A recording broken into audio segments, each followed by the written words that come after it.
Hello, everyone. It's 4 o'clock, and I come from radio, so we start right on time. I actually don't come from radio, but I like to say that. You guys look great. Is this a poetry crowd, or is this a biography crowd? Thank you for being here. My name is Terrence Samuel. I am the Deputy Managing Editor at NPR. And I am moderating this panel because I stole it from other more qualified people who know more about moderating panels and know more about poetry. But I wanted to do it because this is the kind of panel I would have gone to. And so I am with you, and we'll see how these guys perform today. So you are at a panel on literary lives, and before we go any further, we were supposed to be one moderator and 3 authors. Fiona Sampson is not with us because she is in London at the bedside of her husband, who has been hospitalized in London, and so we send her our thoughts and prayers, and we'll try to honor that by having a great discussion.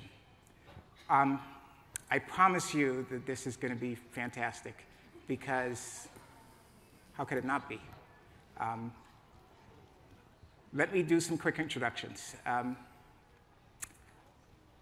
my right, Mark Eisner, author of Neruda, The Poet's Calling. I'm looking at the board. What I think has developed is that we get to have a great discussion about poetry and why poets are important and why biographies are important. And on my left, Redfield Jamison, who is, how can I say it, legend? No. She says no. Everybody says yes. You guys win again. And let's just jump right in, because we are talking about 2 kind of amazing poets. And the thing that struck me going in is poetry is this hugely precise, measured thing where you pay incredibly important attention to the language and structure. And I think what we get from both of these books is the question of how, on one hand, a sense of revolution, and on the other, a sense of kind of instability, both mentally, can create this amazing art and this beautiful thing. And so I'm going to begin by asking the question that I have, which is, when you read poetry, and particularly these 2 poets, Robert Lowell and Neruda, you spend a lot of time reading and rereading just to get some sense of what it means. And here come these 2 books, which basically insist that what you have to do is ask the question, what is it about what's not in the poem that matters as much as what is in the poem? And so I'm going to put that question out and ask either, Mark, you can go first. Thank you, both of you, first of all, and everybody out here. I think in terms of my book and what I wanted to do, besides the whole there's 3 different things about my book that I want to address in terms of the life of Neruda, and there's also very interesting parallels between the forces of whether the revolution and also the mental illness with Robert Lowell. But to look at both his life, his poetry, and then his political activism, revolution, both on and off the page. And if ever anything that I think would help, and what people have responded to somewhat with my book, is that the poetry itself, by looking at the life and for Neruda, the political activities that he did that affected the poetry. You get the context. You understand what he was doing while he was writing that poem, that when we just open up a book without a big introduction, we're not sure about exactly whether it's the 20 love poems or the Canto General or at all different types of his thing. So if anything, I think putting that context, as you were kind of alluding to be able to understand that poem on a brighter sense, where also when you read it, sometimes it's nice to not know the context as well, just like a song or something. Okay. Yes, I think in the case of Robert Lowell, as you say, he's a very difficult poet to read, or I would say a lot of his poetry, quite a bit of his poetry is not that difficult, but much of it is very difficult. So you have to spend a lot of time, and there's never been a time when I didn't feel like it was worth the while having spent that time. Writing a book about him, for me, was a labor of love. He and I had not much in common except having the same illness. And when I was 17 and I had my first bipolar breakdown, my English teacher in high school gave me a copy of Robert Lowell and said, I think you might like his work. And I have lived with it since and had the opportunity finally to write about him. And what you find in his work is, I mean, his mental illness does not define him, but what he did with his mental illness does define him. He had enormous personal courage, enormous discipline, a great art, and he brought all of that to bear in, I think, a remarkable life's work. So here's my one question about poetry in particular and these two poets. It is, when you read these books, you get a sense of complete kind of chaotic, tumultuous upheaval. I mean, maybe that's the word, upheaval in both these lives. And then you read the poetry, and it is so incredibly structured and beautiful. And how do you get, what is the bridge from this? And Kate, in your case, you make the case that this may actually be related, and that one may actually cause the other. How do you get from this tumult to this beautiful thing? I think first and foremost by the art itself, but also by huge discipline. Again, I think there are a lot of people who have perhaps great talent and great upheaval, but aren't able to bring it to bear and make it into great art. And I think what defined Lowell was he worked really hard. He woke up in the morning working. He went to bed at night working. He said he created when he was manic, and that is certainly true up to a point. He created a lot of chaos, a lot of words that didn't make much sense. Took a few of them, and when he was normal and depressed, he worked and worked and worked some more. So I think there's no way to overstate how much raw discipline the man had, both in that and in his life and his relationships. It was chaos. His life was chaos. But you've also made the case that there is some causational relationship between creativity and the kind of mental illness that Lowell suffered is beyond this particular poet. Yes, in some people. There's certainly an accumulating very large literature, including recent studies of hundreds of thousands of people looking at that relationship, that suggests a very much increased rate of bipolar illness, for example, in people who are highly creative, not just in the arts, but in the sciences and business as well. Clearly, you don't have to have a mental illness to create. I mean, right. It's rather that in some people, what they do with it and what they generate is beholden to their illness. But as I say, if he had only a bad mental illness and genius, he would not have been able to do what he did.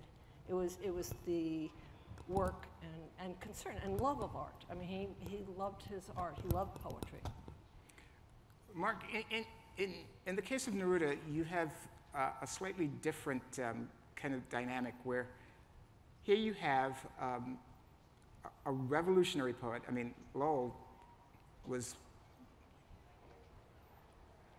intentionally not political, walked away from it, refused to go to the White House, and when invited in 1964, I think, by President Johnson. Here you had like an intentionally political poet who actually, while he did write about politics and revolution, in some ways in the English-speaking world is known mostly for his poems about love and sensuality, and explain that to us. It's a very interesting question about what comes to an audience, especially the love poems that are the most famous were published in 1924, so we're talking about almost 100 years later. And it's what speaks to us. I think there's something about love poems that speak to us universally. Everybody has those feelings at one point or another, or at all times, that they can relate to. There's also on the political side. Right now, I think a lot of people are responding to some of his political poetry that he wrote in resistance to, for instance, Franco in Spain, when it was the first time that he really became a political poet, that has more resonance now than it might have had 20 years ago. In a way, there is a universality of Neruda's poetry, and that's why people read a lot of him. But I think there's something about the distillation of the human emotion, and kind of went back to that question that you asked, why the poetry, is that it distills the emotion, and there's kind of nothing a little more powerful than for a whole, as you were saying, kind of the whole popular thing, whether it's Taylor Swift saying Neruda's my favorite, dedicating a album. I know you're a Swiftie, so you got that smile there, but you can admit it. But I did some research. I admit to nothing. Yeah. But you know, Taylor Swift admits to, or not admits, she states on her a couple albums ago that this album, Red, was inspired by Pablo Neruda. But then you also have, you know, he was also a Stalinist and Marxist and all this other stuff and a million other things. But it's that, I think there's something about the love poetry, just like music, it's the love songs maybe that get us the most. So the assessment of both of these poets is that they're going to be read forever. You know, somebody said about Lowell that, you know, as long as the English language exists, he will be read, and clearly Taylor Swift was reading it. Which brings me to my question. Which brings me to my question about today. I mean, this crowd to me is like stunning, because they're here to hear us talk about poetry, which in my mind is this really precise kind of like super kind of overthinking of the way we use language. And today we spend our time thinking about tweets. And I mean that in just the way that I just said it. We're thinking about tweets. It is not a reference to anything else. So my question is,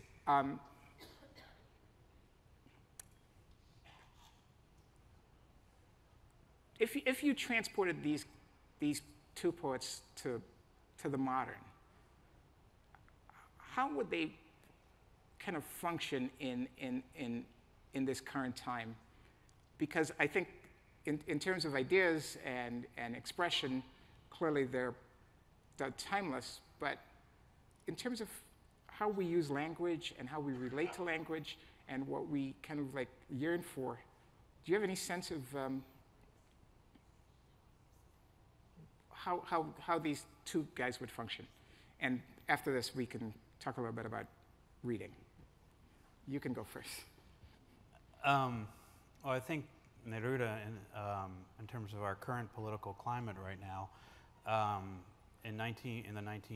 right before he died, and a couple of years before he died, where it wasn't just a lot of people around the world or in the United States had some problems with Nixon, but there was a definitely more acute problem or difficulty because Nixon was involved with what's set up to be the 73 Pinochet coup. And he wrote a book about Nixon's Celio, and whether he would say that about Trump or not, but I think he would be writing about that. I don't think he would be writing about love poems right now. He would be writing about on the forefronts. He also did a lot of stuff off of the page, and to maybe extend this a little, after the Spanish Civil War, he took somewhat what people call a heroic act and was able to bring the Spanish refugees back to Chile, where only Mexico and Chile were taken. And Ariel Dorfman, in a recent op-ed for the New York Times, where they just had in Chile had an election where it's based, the campaign on the right was based on a lot of xenophobia, anti-immigration, and he said one of the big things of the piece was, where are the Nerudas of today? But that speaks to the poetry, and that he would be reacting now, I think, just as he reacted to Nixon and how he stood up to other people throughout his life, and once he had his political awakening after Spain. I think one of the most interesting things about Lowell, and one of the things that was most consistent in interviewing his friends and family, was that Lowell existed throughout history. And this perhaps some of the same tweeting aspects of the current administration is an ahistoric sense. Lowell lived in history. He would talk about Rome as if he were a Roman. He would talk about France and medieval France as if he were living there. So his imaginative capacity to live in another era and with another people and another philosophy was staggering to everyone who knew him. I mean, that was just an aspect of his imagination that people commented upon. So I think the odds of his sitting down, twittering out things would be minimal, but I also think that he would be, he sat in jail during a certain part of World War II out of political, not out of being a conscientious objector, but he also was probably led, or was part of the leading edge of the artists against the Vietnam War. So he had a very strong sense of being an American who's going way back before the Revolutionary War, of fighting the wars of America and objecting to those he thought were unjust, to people he thought were unjust. So I would say he would be politically writing. He wrote a fair amount of political material, but I think he also had this just great grasp and love of history and feeling of part of history. I'm going to ask you to read something in a second, right after I ask you to. You asked the question, who are the Nerudas today? And do we need them to be poets, or can they exist somewhere else? I've actually been, I think the Nerudas of today, there's everybody, all the teenagers in Florida, I'm forgetting the name of the high school. Parkland. Right, Parkland, the people who left the shoes on the Capitol here. It's all the poets who are writing. It's people who are coming here. We don't need one Neruda. We need everybody, or lots of people, poets, artists, activists, people who are going to show up to vote. It doesn't have to be a Neruda. Okay, you were talking about Americans and their sense of history. I think you want to read something that... Yeah, if I, from here, there, Whoops. Is that going to work? Oh, actually, you know what? You can do it from here. Okay. Sorry. Story of my life being more tethered It's than poetry. Yeah. We have structure. I just wanted, my husband and I were very moved by watching the service for Senator McCain this morning. The tradition, the American tradition, I think, of protest and courage. And I just wanted to read a little bit about Robert Lowell, who was first and foremost considered by himself and others an American poet, but he was also a man of great personal courage. And he had one of the worst forms of bipolar illness that I've seen as somebody who's a clinician and somebody who studies this particular illness. He had a devastating form. He was in the hospital 20 times with mania, very, very bad form of the illness, and each time came back. And he felt that way about himself, and he felt that way about his country. So I just want to say, his wife, the great writer Elizabeth Hardwick, had said to him, "You are a great American writer. You have told us who we are, like Melville. You have brought all the culture of England And of course, even America and other countries have something to bear on us, our land, on your past, your people, your family. You are not an English writer, but the most American of souls, the most gifted in finding the symbolic meaning of this strange place. You drank America, wrote Jamison in his elegy for Lowell, like the heart's iron vodka. For the Union Dead, book about his great poem about Massachusetts regiment, black regiment that fought in the Civil War. For the Union Dead is the tribute of Lowell to his country, like himself, a place of mind and hard to know. I love my country because it's mine and all I know, Lowell wrote when he was 30 years old of George Santayana. I think our culture can stand comparison with others of the last 150 years. It's better than most, probably. And of course, we have Roman virtues, energy, and even clarity of a kind.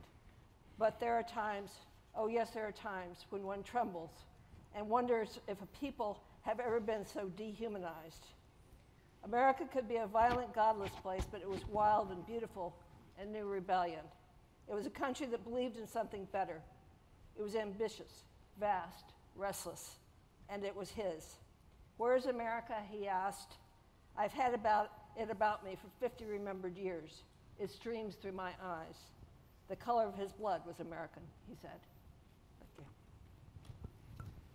Wow.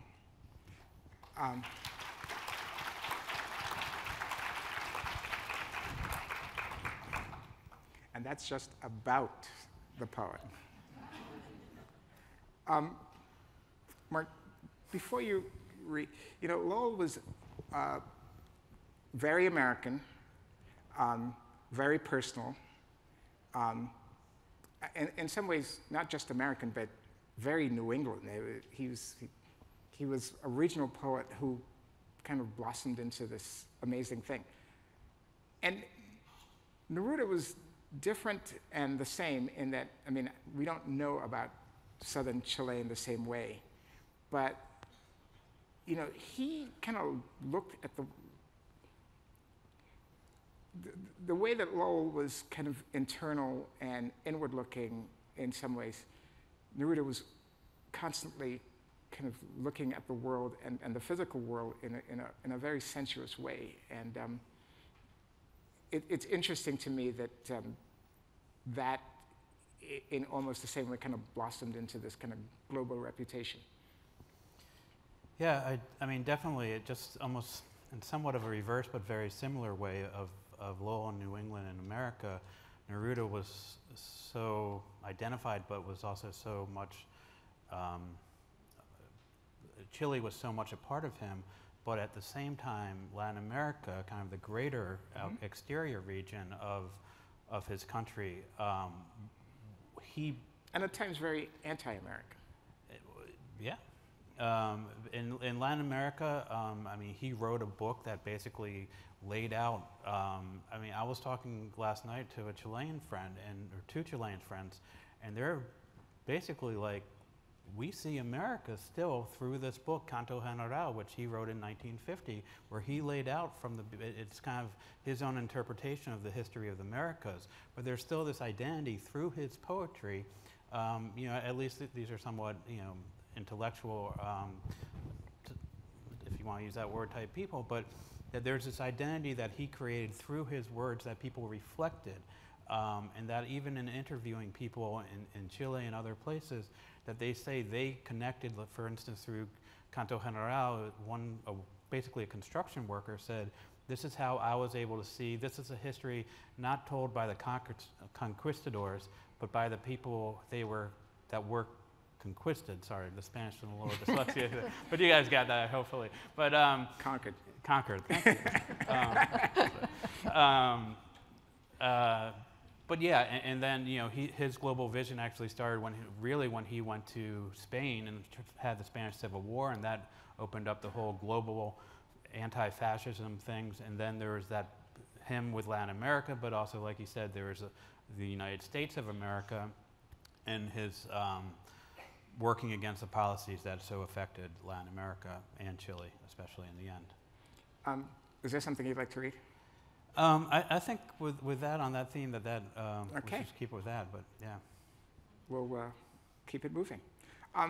So let's go to this question.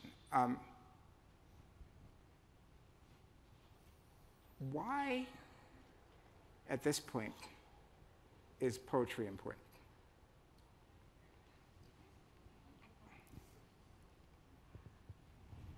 I think that poetry is, at this point, I mean, one reason I would say, in addition to the usual reasons for poetry, is because it is difficult. Is that there's something to be said for having to work hard at something in order to be rewarded with the wisdom and beauty.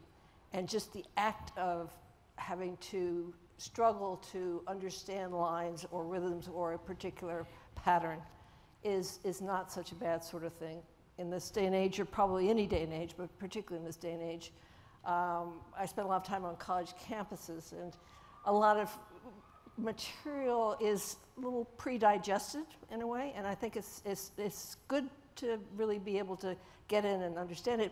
But it's beautiful, and it's extraordinary, and people who are great poets see the world, and I think human nature and psychology and love and struggle and suffering and all the things that are meaningful in life, see them in a way that brings us a capacity to understand things in a different sort of way.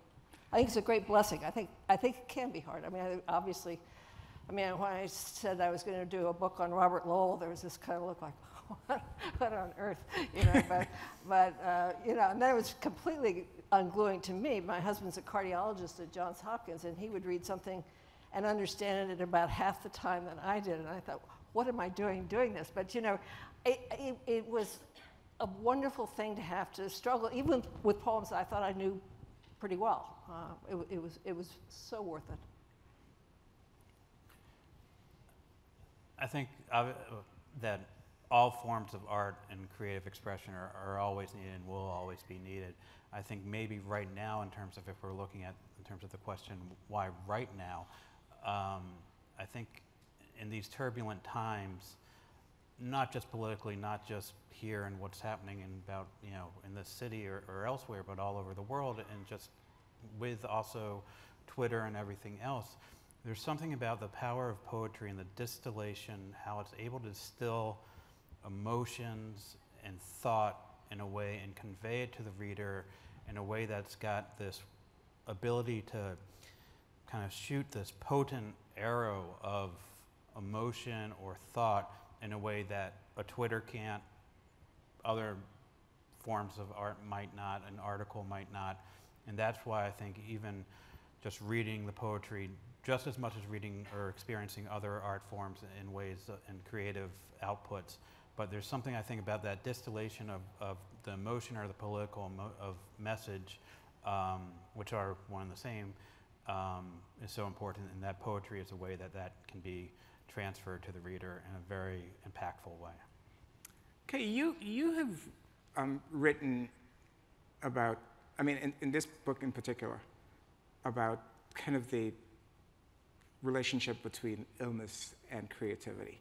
But it's also a book about kind of heritage and, the book begins not with Lowell, but with his great-grandmother, I think. And so often we think of these biographies, the thing that they illuminate is, yes, the life of the person and how they get from person to artist, and the time. Your book gives us this kind of sweep that says it's not just Lowell, it's not just, post-war poetry, but it's this kind of family that goes back to, Plymouth Rock and brings us up to essentially, the civil rights movement in Watergate. And my question is, what did you come away thinking about kind of the man and the purpose of the work? Well, first, I think he was someone who was so, it wasn't just the history of the world that he went in and out of, it was the history of his own family. And I deliberately started my book with his great-grandmother in Cambridge, Massachusetts, as she was about to be from this great old house that's now the president's house at Harvard, as she was being taken to the insane asylum. And I did that partly because you can say an illness is genetic, which means it doesn't mean that much to people.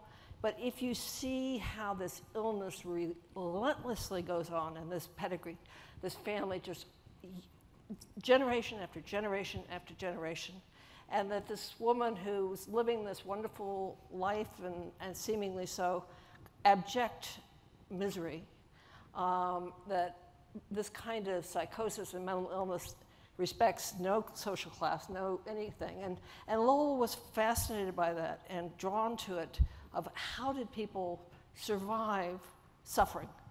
What role did love play in all of that? And I think that he was very much a New Englander, and he respected and drew from the New England writers in a way in which I don't know any other writer to make it so obviously clear that his intellectual heritage and his heritage of character was New England. But I was interested in writing a book not just about his illness and his art, but also about his character, because one of the things that you see time and again in life, of course, is if somebody can be dealt a bad hand or a bad illness and have a very different reaction as to how to play those cards. And Lowell played an incredibly interesting hand of great genius, of privilege, and devastating disease, of enormous suffering that he had himself and he caused to others. And he did the best that he could with it. And that's what I was most interested in. I went in admiring Lowell. I came out really, really admiring him, because I guess I had no real sense. His daughter was kind enough to give me access to his psychiatric records, to track them down, and his medical records. And I had no idea how bad his illness was, or how long he spent in mental hospitals, how long he spent in depression when he came out after his manias. And somehow he had to get back and teach. He had to get back and write. He had to get back into his relationships. He had to make all the apologies that one has to after one's been manic. He did all those things as best he could. And I admired him for that. And above all, he kept to his art. And that was important to him above all else. He had a true North Star that he followed.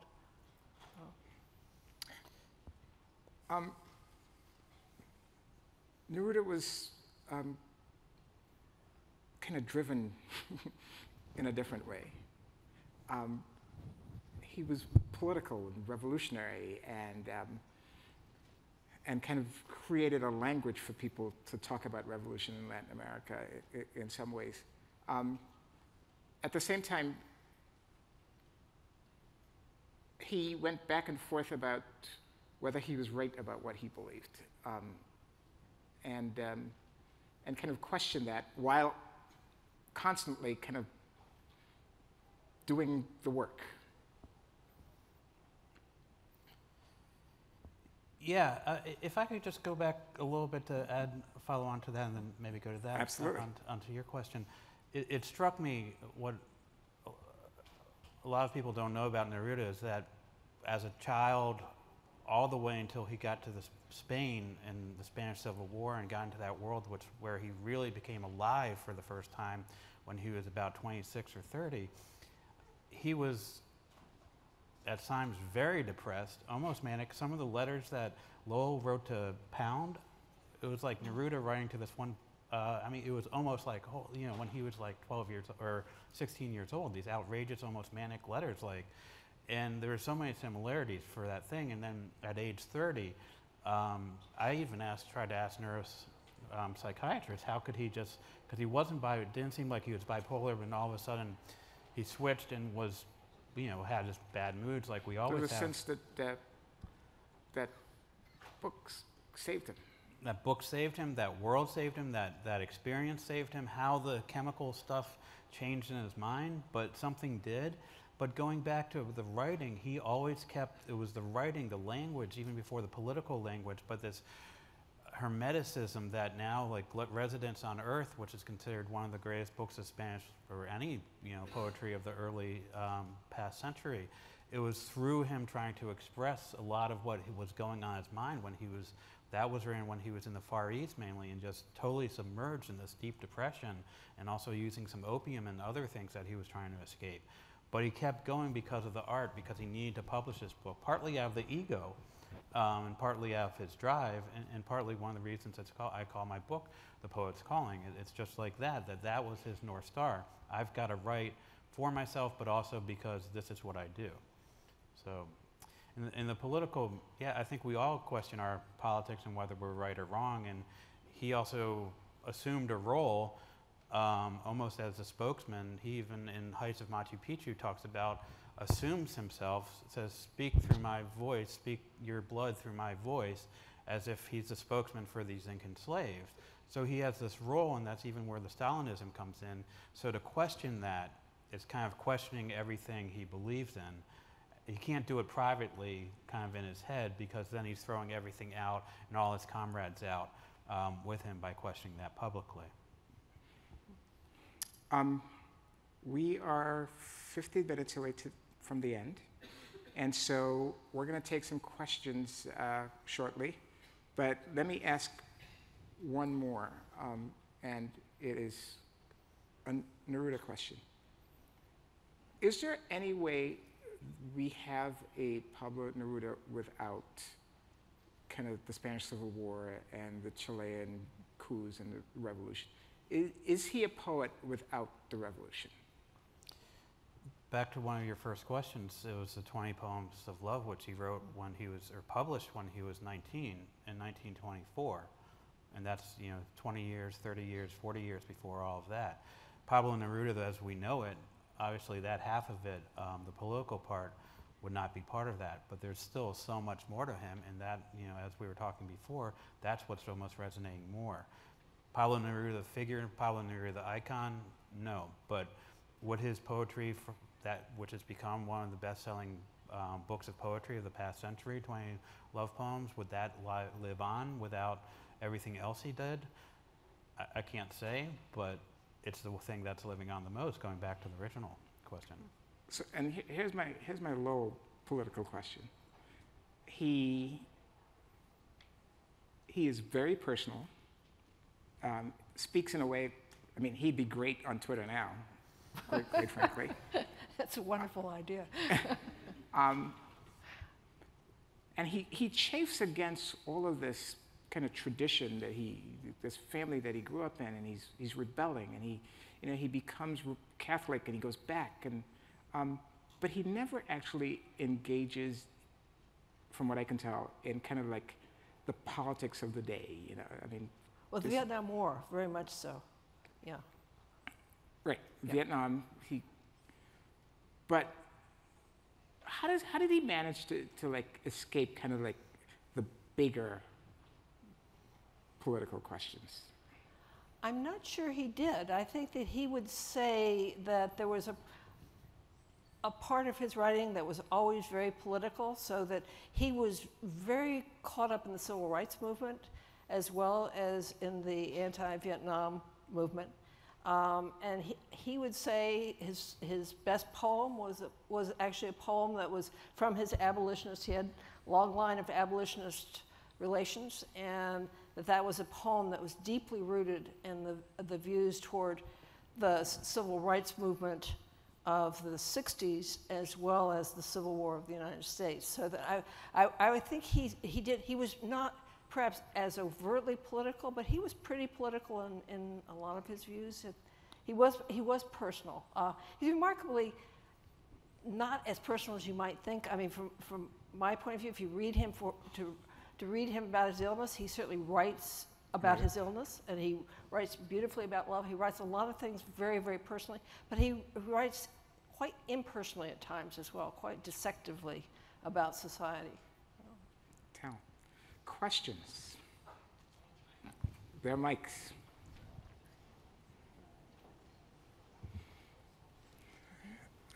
Mark, sorry. Over here first. Let the lady take. Hi. But I have two questions, actually, please. My first is for Mr. Eisner. If you're familiar with the book called The Neruda Case by Roberto Ampuero. Yes. Okay, which is a fictionalized Yep. version of, or fictionalized story that involves Neruda's life. I was wondering how accurately you thought Neruda was portrayed in that fictionalized work. And my second question is for both of you.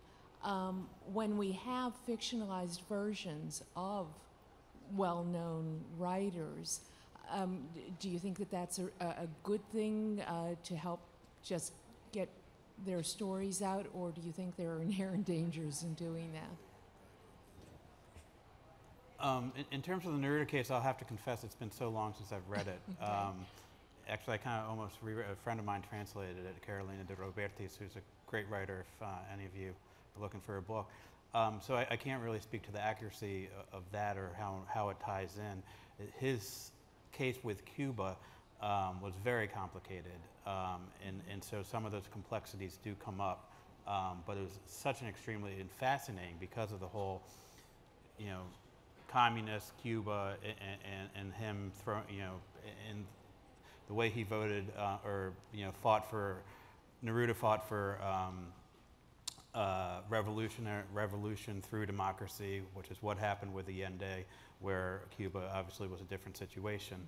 Mm-hmm. In terms of the general question, keeps coming up because there's a movie now about 2 or 3 years ago called Neruda by the Rain brothers with Gael Garcia Bernal. I actually was able to see a rough cut of that kind of in the making while they were here filming the Jackie movie, while I was writing this biography. So here's, in that movie, is they call it, almost market it as an anti-biopic. So, I mean, not just fiction, but and it was very difficult to read that or to watch that while I was trying to be so accurate and truthful. And whether it's a service or disservice, I can't say. I do believe personally, as much as I respect the filmmakers, that some of their portrayals were not accurate and give the public a portrayal that I don't feel is right, and kind of, especially about some of the characters. So I don't know if you have some more. I think that it's just going to happen. I mean, it depends on how well it's done. I think in the case of Lowell seems to have pulled very strong positive feelings from people and very strong negative feelings from people. Mostly very positive, certainly from the people who knew him well, who loved him a great deal. There was a play a few years ago based on the letters of Robert Lowell and Elizabeth Bishop called Written in Air. Yeah, Written in Air? No, yeah.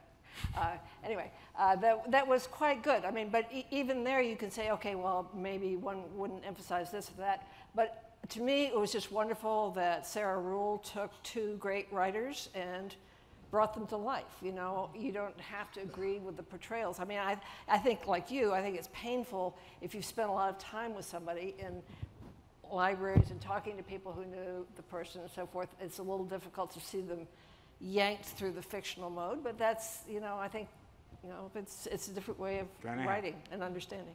Okay, thank you. Over here. Mark, I am an Indian poet diplomat and a great admirer of Neruda.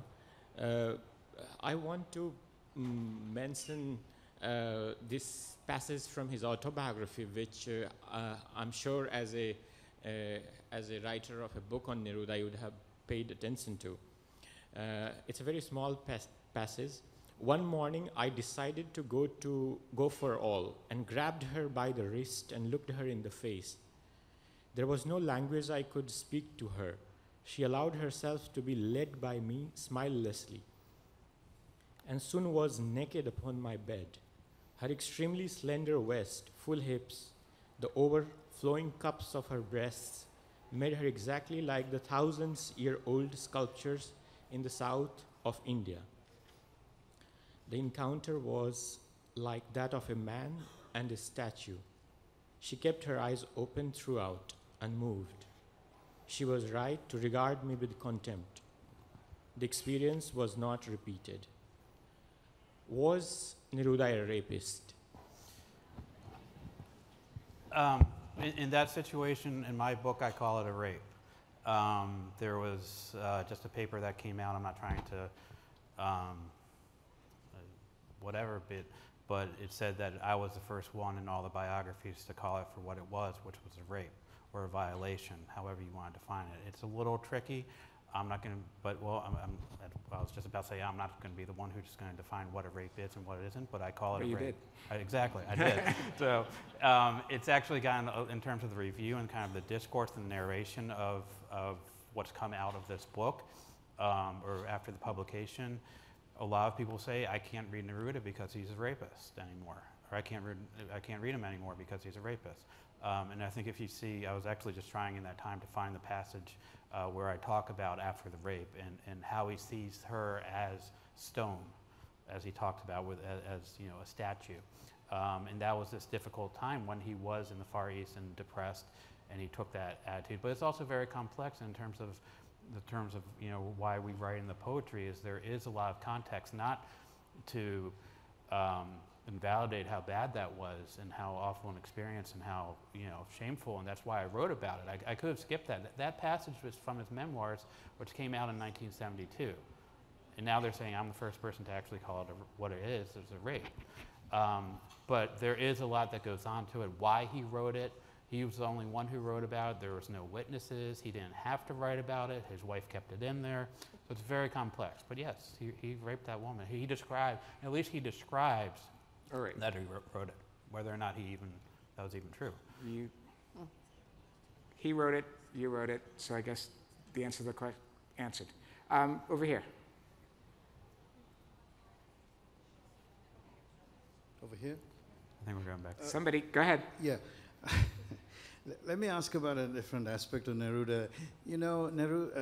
Alistair Reid used to say, talk about the great tablecloth and the poem The Citizen in the book Extravagaria as examples of just magnificent political poetry.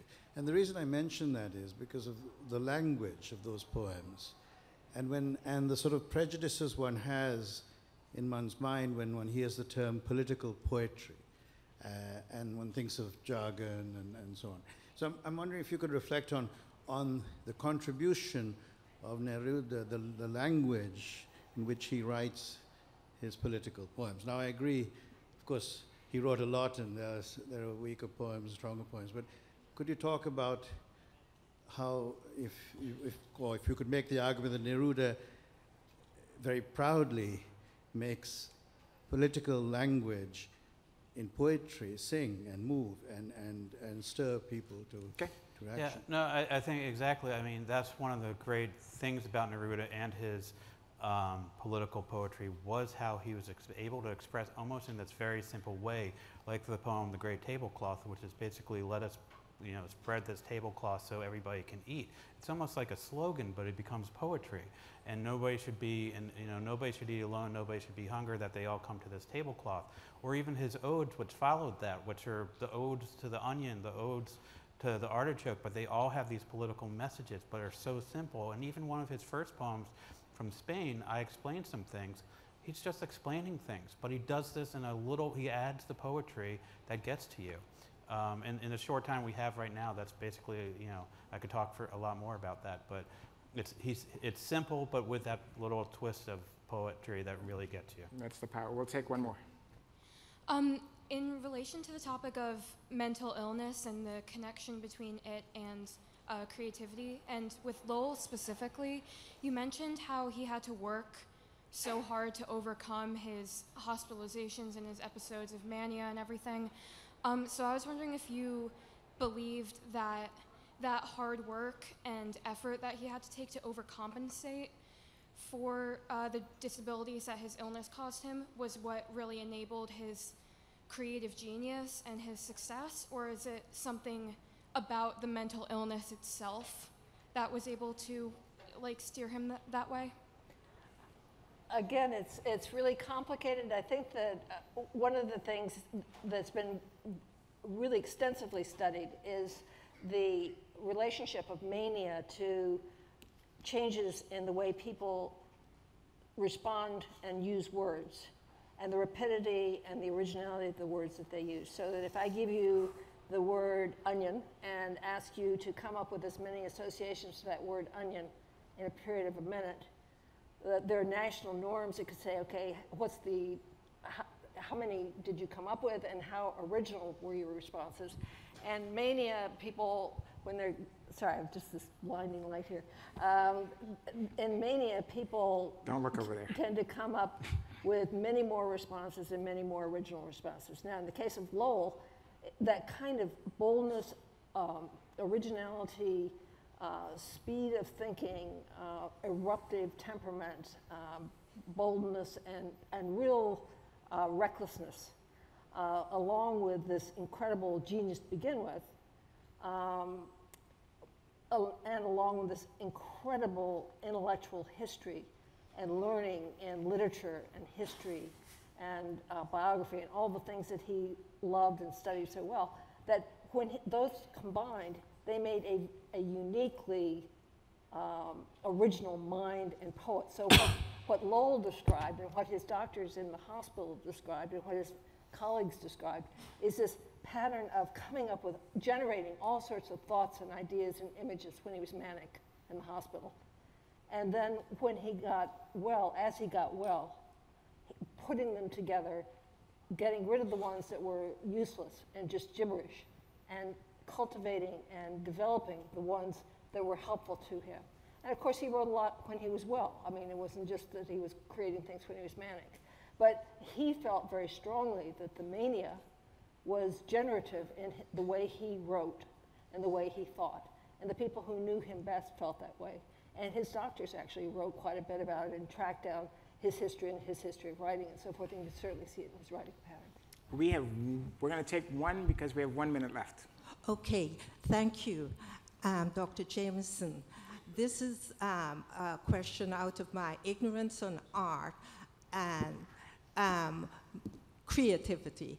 The thing is, when you look at Van Gogh's paintings, like The Starry Night, is that art because of his mental illness?